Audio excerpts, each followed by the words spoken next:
तर पंतप्रधान नरेंद्र मोदी दुपारी 1 वाजता साई मंदिरात दर्शन घेणार आहेत। मोदींच्या हस्ते साईबाबांची पाद्यपूजा आणि आरती होणार आहे।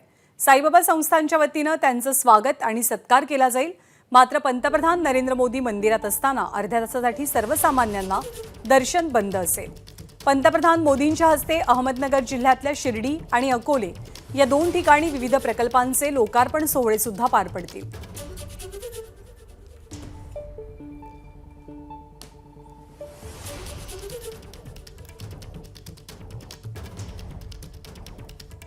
तर कोणकोणत्या प्रकल्पांचा शुभारंभ पंतप्रधान मोदींच्या हस्ते करण्यात येईल तेही आपण पाहूया। 14,000 कोटींपेक्षा अधिक विकास प्रकल्पांचा शुभारंभ पंतप्रधान मोदी करतील। पुढच्या 6-1 महिन्यात लोकसभेच्या निवडणुका अपेक्षित आहेत आणि त्यापूर्वी या पायाभरणी होतील। तर भाविकांच्या सुविधेसाठी नवीन दर्शनरांग संकुलाचं उद्घाटन पंतप्रधानांच्या हस्ते होईल। निळवंडे धरणाच्या डाव्या कालव्याचं लोकार्पण सुद्धा ते करतील। तर सांगली ते बोरगाव या चौपदरीकरणाच्या पुढच्या टप्प्याचं लोकार्पण मोदींच्या हस्ते केलं जाईल। जळगाव ते भुसावळ 3ऱ्या आणि 4थ्या रेल्वे मार्गाचं लोकार्पण होणार आहे।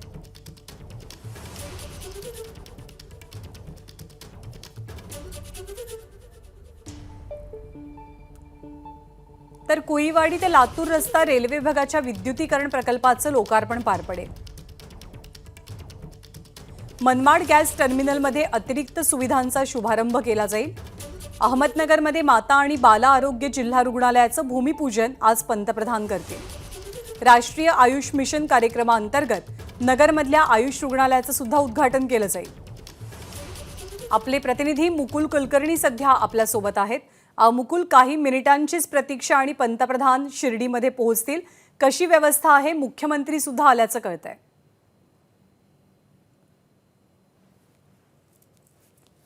व्यवस्था एकदम चोख ठेवण्यात आलेली आहे। थोड्याच वेळामध्ये शिर्डी विमानतळावर पंतप्रधान नरेंद्र मोदी यांचं आगमन होणार आहे। त्यानंतर हेलिकॉप्टरने ते शिर्डी संस्थानच्या हेलिपॅडवर येतील आणि तिथून साई मंदिरामध्ये प्रवेश करतील। आपण बघतोय संपूर्ण परिसर हा आता निर्मनुष्य केला जात आहे। जे सर्वसामान्य भाविक इथे रोज येत असतात ते देखील आता त्यांना इथे येण्यास परवानगी नाकारण्यात आलेली आहे। पोलिसांनी हा संपूर्ण रस्त्याचा ताबा घेतलेला आहे। इथूनच थोड्या वेळापूर्वी मुख्यमंत्री त्याचबरोबर उपमुख्यमंत्री यांचा ताफा हा रवाना झालेला आहे। राज्यपाल देखील आता हेलिपॅडच्या ठिकाणी पोहोचत आहेत। पंतप्रधान यांचं इथे स्वागत केलं जाणार आहे आणि त्यानंतर पंतप्रधान यांचा ताफा यासह राज्याचे प्रमुख नेते त्यांचा ताफा हा शिर्डीच्या साई मंदिरामध्ये येणार आहे। ह्या मार्गाने हा संपूर्ण ताफा गेला आणि आपण बघतोय की दुभाजकाच्या पलीकडचा जो मार्ग आहे या मार्गाने पंतप्रधान नरेंद्र मोदी यांचा ताफा येणार आहे।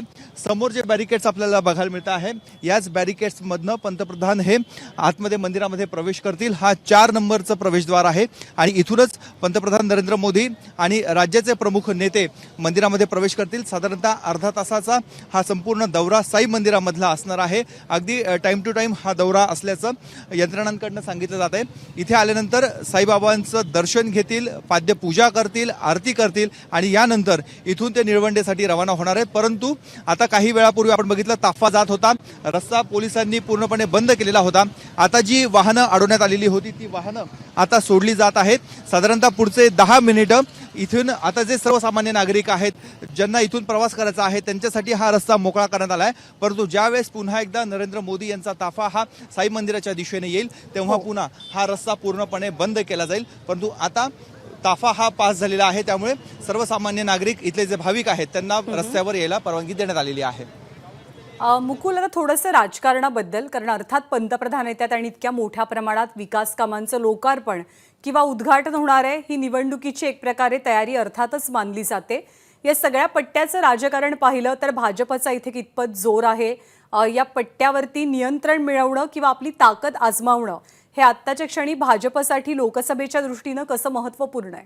अत्यंत महत्त्वाचं आहे, कारण राधाकृष्ण विखे पाटील यांच्यासारखा मोठा नेता हा भाजपमध्ये आलेला आहे। आपण बघितलं त्यांचे आणि अमित शहा यांचे संबंध याआधी देखील अधोरेखित झालेले आहेत। सहकार परिषद इथे झालेली होती, त्यामुळे वारंवार जे भाजपचे मोठे नेते आहेत ते इथे येत असल्याचं आपल्याला बघायला मिळालं। त्या तुलनेमध्ये कर्जत नगर जो प्रमुख नगर जिल्हा आहे तिथे तुलनेने जे वरिष्ठ नेते आहेत ते येत नाहीत। जी ताकद राधाकृष्ण विखे पाटील यांची या आधीच्या पक्षामध्ये म्हणजे काँग्रेस पक्षामध्ये होती, पक्षश्रेष्ठींची त्यांची जवळीक असायची, ते देखील भाजपमध्ये आल्यामुळे इथे देखील ते बघायला मिळतं. या अंशी काही प्रमाणामध्ये जे भाजपच्या नेत्यांमध्ये नाराजीचा सूर देखील होता, परंतु आता नरेंद्र मोदी सारखे सर्वात वरिष्ठ नेते भाजपच्या इथे येत आहेत, त्यामुळे एक दिलानं सर्व पदाधिकारी कार्यकर्ते कामाला लागलेले आहेत. केंद्र सरकारच्या ज्या विविध योजना आहेत त्या लोकांपर्यंत पोहोचवण्यासाठी देखील महत्त्वपूर्ण योगदान इथला प्रत्येक भाजपचा कार्यकर्ता हा निभावतो आहे. तसं तू म्हणालीस, आगामी निवडणुकांच्या पायाभरणी म्हणून ह्या आजच्या दौऱ्याकडे देखील बघितलं जात आहे, कारण इथे देशभरातून लाखो भाविक दर महिन्याला येत असतात. या लाखो भाविकांची इथे सोय केली जाणार आहे. त्याचबरोबर जे स्थानिक इथले नागरिक आहेत, मग शेतकरी आहेत, ग्रामस्थ आहेत, त्यांची पिण्याच्या पाण्याची जी प्रतीक्षा होती ती प्रतीक्षा देखील आजच्या दौऱ्यामुळे पूर्ण होत आहे. त्यामुळे सर्वांना समावेशक असा हा दौरा असल्याचं नियोजन भाजपकडनं करण्यात आलेलं होतं. आणि आता जे मुख्य भाषण होणार आहे त्या भाषणामध्ये नरेंद्र मोदी हे काय बोलतात याकडे संपूर्ण राज्याचं लक्ष लागलेले. बहुप्रतीक्षित असा हा दौरा होता. ज्यावेळेस हा दौरा जाहीर झाला तेव्हापासूनच या दौऱ्याची प्रतीक्षा होती आणि आज तो दिवस आलेला आहे. अवघ्या काही मिनिटांमध्ये नरेंद्र मोदी हे शिर्डीच्या साई मंदिरामध्ये प्रवेश करणार आहेत. 2018 साली म्हणजे 5 वर्षांपूर्वी पंतप्रधान नरेंद्र मोदी या परिसरात आलेले होते, शिर्डीमध्ये आलेले होते. तेव्हा साई समाधी शताब्दी वर्षाची ती सुरुवात होती. तेव्हा ज्या ज्या प्रकल्पांची पायाभरणी करण्यात आली त्याचं लोकार्पण सुद्धा आज त्यांच्या हस्ते संपन्न होणार आहे. आणखी एक मुद्दा तो म्हणजे निळवंडे धरणासंदर्भातला. अहमदनगर पट्ट्यातली बरीचशी गावं त्याचा पिण्याच्या पाण्याचा प्रश्न मिटणार आहे, शेतीच्या पाण्याचा प्रश्न मिटणार आहे. तर या निळवंडे धरणाच्या 2ही कालव्यांचं लोकार्पण हा इथे निवडणुकांच्या दृष्टीनं आणि इथल्या परिसराच्या दृष्टीनं किती महत्त्वाचा मुद्दा आहे मुकुल? खरंच अत्यंत महत्त्वाचा हा मुद्दा आहे, कारण गेल्या काही वर्ष म्हणजे 40 वर्षापासून निळवंडे धरणाची प्रतीक्षा होती. काही कोटी त्यावेळेस हा प्रकल्पाचा खर्च होता, मात्र आता हा खर्चाचा आकडा हजारो कोटींपर्यंत जाऊन पोहोचलेला आहे. 182हून अधिक गावं ही तहानलेली आहेत.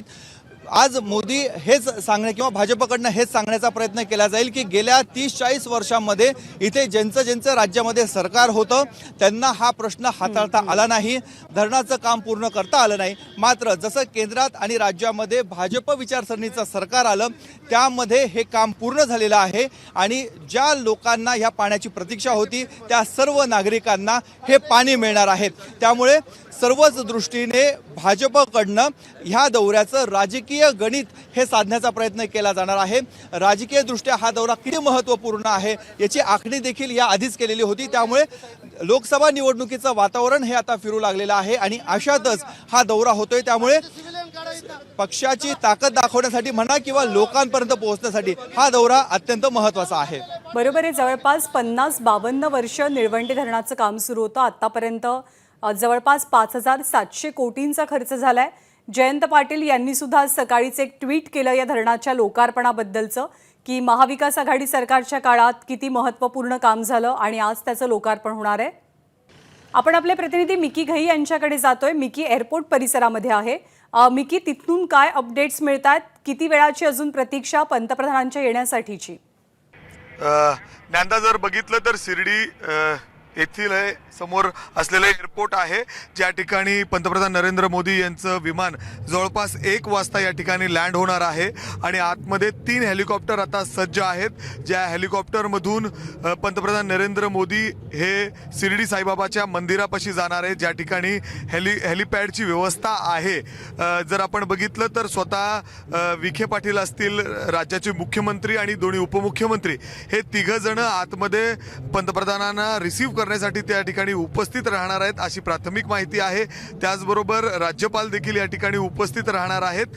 काही वेळात जवळपास आता 20 मिनिटात देशाचे पंतप्रधान नरेंद्र मोदी यांचं विमान या ठिकाणी लँड होणार आहे आणि हा संपूर्ण जो परिसर आहे तो नो मॅन झोन करण्यात आलेला आहे. फक्त पोलीस बंदोबस्त आहे आणि जे VVIP गेस्ट आहेत जे रिसीव्ह करण्यासाठी पंतप्रधानांना जाणार आहेत तेवढ्याच लोकांना आतमध्ये जाण्यास या ठिकाणी प्रवेश देण्यात आलेला आहे. त्यांना देखील देखील स्पेशल पासेस या ठिकाणी देण्यात आलेले आहेत आणि इथून जवळच पंतप्रधान नरेंद्र मोदी सभाला देखील संबोधित करणार आहेत. त्याच्यासाठी जय्यत तयारी करण्यात आलेली आहे आणि जर समोर आपण बघत असाल तर हाच तो शिर्डीचा एअरपोर्ट आहे ज्या ठिकाणी आता काही वेळातच पंतप्रधान नरेंद्र मोदी यांचं विमान या ठिकाणी आगमन होणार आहे आणि कडेकोट बंदोबस्त या विमानतळाच्या आजूबाजूला आपल्याला पाहायला मिळतंय. खरं तर शिर्डीमध्ये पंतप्रधान नरेंद्र मोदी यांचं स्वागत करण्यासाठी जय्यत तयारी करण्यात आलेली आहे. सकाळपासून एक वेगळा उत्साहाचं वातावरण शिर्डीमध्ये पाहायला मिळतोय. त्याचबरोबर जे धरणाचं उद्घाटन आणि जलपूजन त्यांच्या हस्ते होणार आहे अतिशय महत्त्वाचा आहे हा, कारण 180 पुढं गावांना यापुढं पाणी मिळणार आहे. त्यांचा पाण्याचा प्रश्न या ठिकाणी बरोबर की बऱ्याचशा गावांचा प्रश्न निळवंडे धरणाच्या लोकार्पणानंतर सुटणार आहे, मिटणार आहे आणि याच मुद्द्याच्या अनुषंगाने आपले प्रतिनिधी नितीन ओझा माहिती देण्यासाठी आपल्या सोबत आहेत. निळवंडे धरण डाव्या कालव्याचं लोकार्पण सुद्धा आज पंतप्रधान नरेंद्र मोदी करतील. निळवंडे धरणाच्या डाव्या कालव्यावरनं या संदर्भातली अधिक माहिती देण्यासाठी नितीन ओझा आपल्या सोबत आहेत. नितीन, निळवंडे धरणाचं लोकार्पण हा आजच्या संपूर्ण दौऱ्यातला किती महत्त्वाचा टप्पा आहे? कोणकोणत्या गावांना, कोणत्या पट्ट्याला या लोकार्पणानंतर सगळ्यात जास्त फायदा होणार आहे? ज्ञानदा, निश्चितच हा दौरा शिर्डीच्या नावाखाली असला तरी सुद्धा सर्वात महत्त्वाचं म्हणजे निळवंडे धरणाच्या डाव्या कालव्याचं जे आज लोकार्पण होतं आहे आणि धरणाचं जे लोकार्पण होतं आहे हे खूप महत्त्वाचं आहे आणि देशाचे पंतप्रधान कदाचित अकोले तालुक्यात येण्याची ही पहिलीच वेळ असावी. ज्ञानदा, ते दृश्य जर तू माझ्या मागं पाहिलं तर हेच ते निळवंडे धरण आहे जे बांधून त्याचे कालवे पूर्ण करण्यासाठी जवळपास 52 वर्ष लागली. मात्र आज 52 वर्षानंतर कुठेतरी डाव्या कालव्यावरील 110 गावांना याचा मोठा फायदा होणार आहे. म्हणजे अनेक गावांमध्ये प्रथमच एखाद्या धरणाचं पाणी थेट पोहोचणार आहे आणि या सगळ्या घडामोडींमुळे पंतप्रधान मोदींच्या दौऱ्यातील हा जो क्षण आहे हा एक अत्यंत महत्त्वाचा क्षण आहे. या दुपारी 2-2:15च्या सुमारास पंतप्रधान मोदी या ठिकाणी हेलिकॉप्टरने येणार आहेत. तिथं आल्यानंतर त्या पॅन्डॉल उभारण्यात आलेला आहे धरणाच्या भिंतीवर, त्या ठिकाणी ते जलपूजन करतील. जलपूजन केल्यानंतर या धरणाचा आणि डाव्या कालव्याचा लोकार्पण सोहळा होईल. निश्चितच जर पाहिलं तर 6 कोटींचा असलेला हा प्रकल्प आज 5200 कोटींपेक्षाही जास्त किमतीवर गेला आहे. मात्र आज 52 वर्षांनी का होईना ते पाणी मिळतंय याचं समाधान लाभधारक क्षेत्रातील शेतकऱ्यांना आहे. आणि एकूणच जर पाहिलं तर पुढच्या काही तासाभरात पंतप्रधान या ठिकाणी येतील याची उत्सुकता लागलेली आहे. धरण परिसर जो आहे ज्या ठिकाणी सगळा कार्यक्रम होईल त्या ठिकाणी कोणत्याही मीडियाला परवानगी नाही आहे. केवळ जे निमंत्रित आहेत, जे VIP त्यांनी दिलेले आहेत तेच त्या ठिकाणी त्या कार्यक्रमाला उपस्थित असणार आहेत.